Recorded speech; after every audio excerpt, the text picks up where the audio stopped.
어떤 대학을 평가하는 데 있어서 그 교수의 논문 그 편수를 셉니다. 그래서 뭐 A 대학은 무슨 교수 인당 뭐 3편, 2편 이렇게 얘기를 하는데, 학교 선생님들 입장에서 보면 그러니까 한국문학 작품을 예를 들면 인도네시아 말로 번역하는데 드는 그 수고에 비하면 그것보다는 그냥 논문 합격 쓰는 것이 훨씬 낫다 이런 얘기죠. 그러니까 왜냐하면 이게 논문을 이제 학교에서 그 논문을 그 퍼블리시 하면은 그 논문을 뭐 200점까지 이렇게 해주거든요. 200점, 그다음에 그러니까 뭐 하우스 저널에 실리면은 뭐 70점, 그다음에 뭐 100점, 200점 이렇게 해주는데, 저희 대학 같은 경우 사실은 이제 외국 문학 작품을 우리말로 번역하는 경우는 그 점수가 없었어요. 근데 없다가 최근에 이제 그 저희 대학 총장님께서 사실은 그 문학 전공하시는 교수님이신데, 그분이 그 총장님이 되셔가지고서야 바로 이제 그 문학 작품을 번역하는 것도 그 100점으로 지금 인정을 해줍니다. 100점으로. 그러니까 사실 논문, 물론 이제 힘이 많이 들지만 30쪽짜리 논문을 학교에 쓰는 것이 한 200쪽짜리 그 한국 문학을 인도네시아 말로 옮기는 것보다는 제 경험에 의하면 그게 훨씬 쉬웠습니다, 사실은. 그래서 이제 그런 좀 어려움이 좀 있었습니다. 베트남이나 인도네시아 등의 그 개발 국가에서는 어떤 선진국으로부터 그 무엇인가를 그 배우려고 합니다. 예를 들면 그 말레이시아에서 어떤 그 동방 중시 정책을 통해서 한국과 일본을 그 발전의 모델을 삼고 있었고, 얼마간은 성공한 것으로 보입니다. 그 동남아 국가들은 서구의 선진국 국가들보다는 아시아의 발전된 나라들을 모델로 삼으려고 하고 있습니다. 그래서 이제 이러한 차원에서 그 동남아 국가들이 한국에 대한 호기심을 가지고 있고, 또 한국과의 어떤 경제 교류 및 협력 등을 원하고 있습니다. 그 문화의 차이를 아는 것이 이러한 교류와 협력에 아주 그 좋은 그 방향으로 그 작용한다는 인식이 이제 있죠. 그래서 우리 문학 작품을 그 차제 외국어로 그 번역해서 많이 소개하는 것이 사실은 그 문학이나 그 문화 분야의 그 교류뿐만 아니라 그 경제 부분의 그 교류에도 도움이 된다라는 그 생각입니다. 그래서 이제 이러한 그 노력들을 뭐 관계기관이나 관련자들이 어떤 열심히 노력해야 되겠고요. 또 그 이러한 노력이 앞으로도 계속되었으면 좋겠습니다. 이상입니다.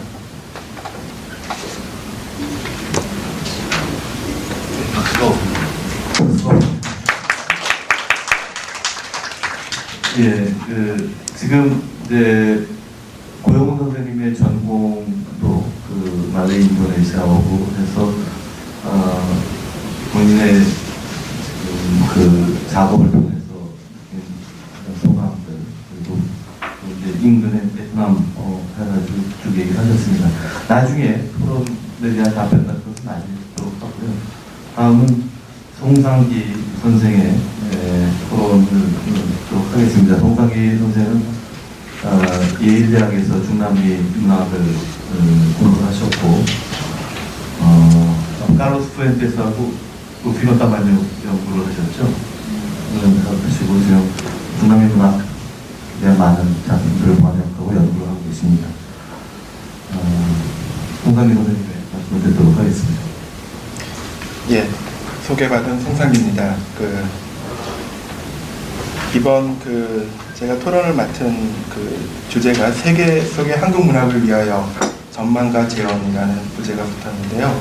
사실 저는 한국 문학 작품을 스페인어로 번역한 경험이 없고, 또 이제 제가 번역한 스페인 문학 작품이라는 것도 상대적으로 이렇게 많지 않은 편이어서 제가 적절하게 이러한 주제에 대해서 발표하신 여러 선생님들의 글에 대해서 적당히, 그러니까 제대로 커멘트를 할 수 있을지 모르겠지만, 혹은 또 제가 이런 자리에 서게 된 것이 어떻게 보면 피터 오록 교수님이 말한 반려적인 모순일지도 모르겠지만은, 하여튼 제가 중남미 문학, 그 다음에 중남미 문화를 우리 학계라든지 우리 그 문학이 소개하는 그런 상황을 역지사지로 이제 살펴보면서, 제한된 시각이지만 저의 세 분 선생님들이 발표한 글에 대한 단상을 일단 읽어보도록 하겠습니다. 먼저 콜롬비아 작가이신 안드레스 펠리페 솔라노 씨와 그 다음에 뛰어난 안데스 지역 학자이자 번역가이신 프란시스코 카란사 로메로 교수님, 그 다음에 피터 오록 교수님이 발표하신 내용 잘 들었고요. 그 다음에 그분들이 한국 문화와 한국 문학에 대한 열정과 사랑에 대해서 감사드리면서, 또 제 자신이 한국인이면서도 한국 문학에 대한 열정이 이 세 분에 미치지 못한 것 같아 제 자신에 대한 어떤 부끄러움을 함께 느끼고요. 펠리페 솔라노 씨가 김훈의 칼의 노래, 스페인어판 번역본을 처음 접한 그 서점, 정확한지 모르겠지만 저도 센트로 보고타의 한 중심가의 한 서점에서 1988년, 그러니까 펠리페 솔라노 씨가 한 11살 때인 것 같아요. 그 가을에 제 이제 전공이 이제 중남미 문학이기 때문에 보레스나 가르시아 마르케스나 옥타비오 파스의 이제 작품과 평론집을 막 이제 상대적으로 이제 저렴한 가격이었죠. 그래서 사고 있었을 때, 그때 한 거지가 갑자기 저한테 오더니, 너는 위대한 콜롬비아를 좀먹는 제국주의자야 하고 이제 외쳤어요. 그 순간 분위기가 좀 썰렁해졌죠. 그래서 제가 어떤 근거를 가지고 그런 소리를 하느냐는 하고 이제 얘기를 했죠. 그 반응에 이제 그 거지 역시 막 화가 나서 동량통을 떨어뜨리고는 흥분한 채 침묵을 지키고 있었어요. 근데 그러한 그 침묵은 나중에 이제 그 거지의 구걸로 이제 다시 깨지고, 저는 이제 동전을 지어준 채 이제 따로 제 돈을 주진 않고 이제 떠났는데, 1980년대 후반 서울 대학가의 대자보에서나 접할 수 있었던 제국주의라는 용어를 콜롬비아의 거지에게서 들을 줄은 몰랐습니다. 결국 그의 동량으로 정적은 끝났지만 동전을 주어주고 서점을 나온 후 제가 저 자신이 문화적 제국주의자인가, 물론 교환학생으로 콜롬비아에 간 대학교 3학년 학생이었지만, 제가 문화적 제국주의자인가 하는 그런 질문이 계속 제 내리를 맴돌았습니다. 100년 동안의 고독이라는 그 가르시아 마르케스의 그 텍스트를 읽고 나서의 원초적인 감동과 그리고 나서 그 비평서나 자료를 그 서점에서 수집하고 또 논문을 쓰는 행위 사이에는 그 어떠한 괴리도 없어야 한다는 다짐을 그 거지의 어떤 그를 만난 이후부터 더 이제 하게 됐는데요. 그리고 나서 그 잔영은 그 거지를 만난 그 기억은 오래 남아서 몇 년 후에 유학을 간 예일 대학에서도 그 예일 대학의 울지 홀이라고 있는데 거기 예일대 학부 다니던 한국 전쟁 동안 참전하다가 이제 한국에서 죽은 전사자 명단이 벽면에 새겨진 그 홀을 지나거나 그 홀과 그 성조기 사이를 지날 때도, 그 다음에 이제 1000만 권이 넘는 거기 스털링 라이브러리에서 공부를 할 때도 그 거지의 그 말이 문득문득 떠오르곤 했습니다. 그래서 보고타 거지의 조롱을 들으면서 샀던 책들은 미국을 거쳐 지금 제 고려대학교 연구실 한 책장 한 구석을 차지하고 있는데,